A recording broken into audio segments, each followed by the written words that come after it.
साठी एवढे.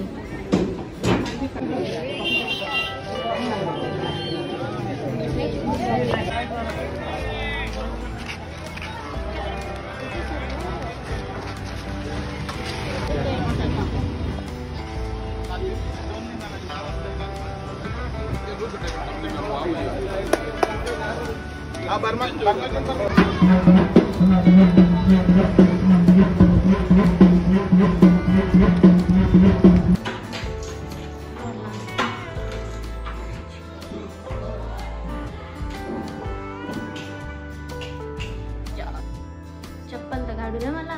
चप्पल पण काढू देत नाही, लगेच ढकलतात बाबा. लाईनीत किती वेळचे उभे होते तरी कोणाला काही बोलत नाही. असे ती एक रात्र आणि एक दिवस पूर्ण ठेवलं ना तरी पण थांबायला तयार राहते. एवढा वेळ थांबू शकतात. मी तर नाही बाबा थांबू शकत. कोणासाठी कोणासाठी कोणासाठी? आणि तुम्हाला काय खायचंय? तुम्ही तर डाळ भात बनवणारच नाही.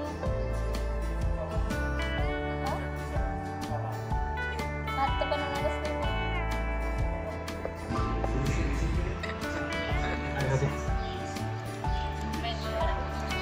आज ना थोडं घ्यायला पण इतकी गर्दी होती ना. एका माणसाने तर किती 25 प्लेट नेला. एवढं कशाला नेलं असतं? काय ना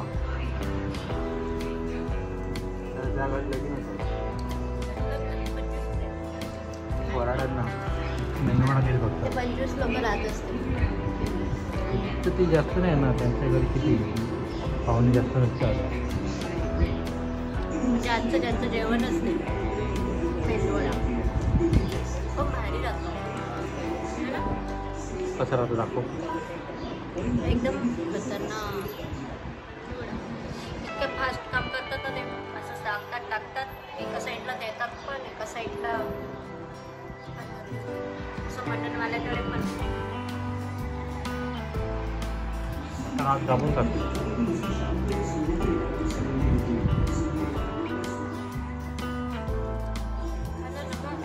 पहिले ती लाईन होती. मागून जे सगळे पुढे चालले होते तरी ना हे ना हे काहीच बोलत नव्हते. काय नाही बोलून पण तो देत नव्हता नाही का.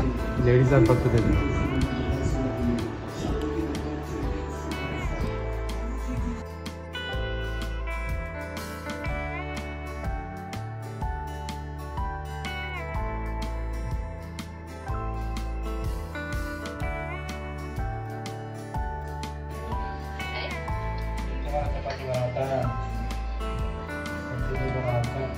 मी गेल्यावर तुम्हाला कामात येईल ना.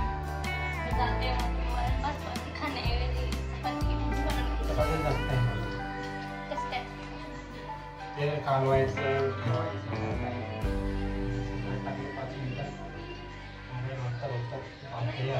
मी गेल्यावर तुम्हाला मोबाईल बघायलाच कमी पडत असेल. वरण भात कसं कुकरला टाकलं, भात शिजवला, वरणाला फोडणी दिली का भात पापड भाजायचं आणि खायचं. पीठ टाकायचं असतं खाली. अशी ती उचलली नाही जाणार.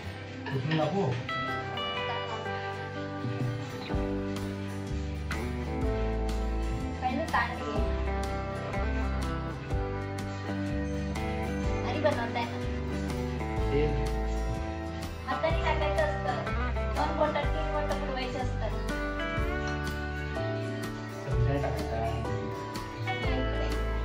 जास्त पडतं. एकदम भारी चपाती बनवलेली आहे. ती पण झाड बनवली.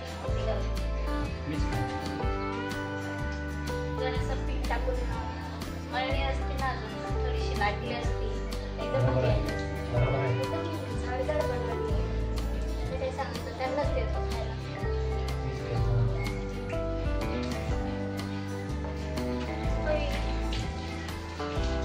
त्यांना काय दिसतं? निवडायची लसूण वगैरेच आहे. अजून चपाती पलटायची आहे. हातानेच पलटायची असते. अजून इकडे त्यांची अंड्याची भाजी बनवली आहे. आणि इकडे माझं मटण शिजलेलं आहे, त्याला तर मी फोडणी देणार आहे. आता माझं काम झालेलं आहे बाकीचं आणि इकडनं असं दिसतं गाडी ते लावली.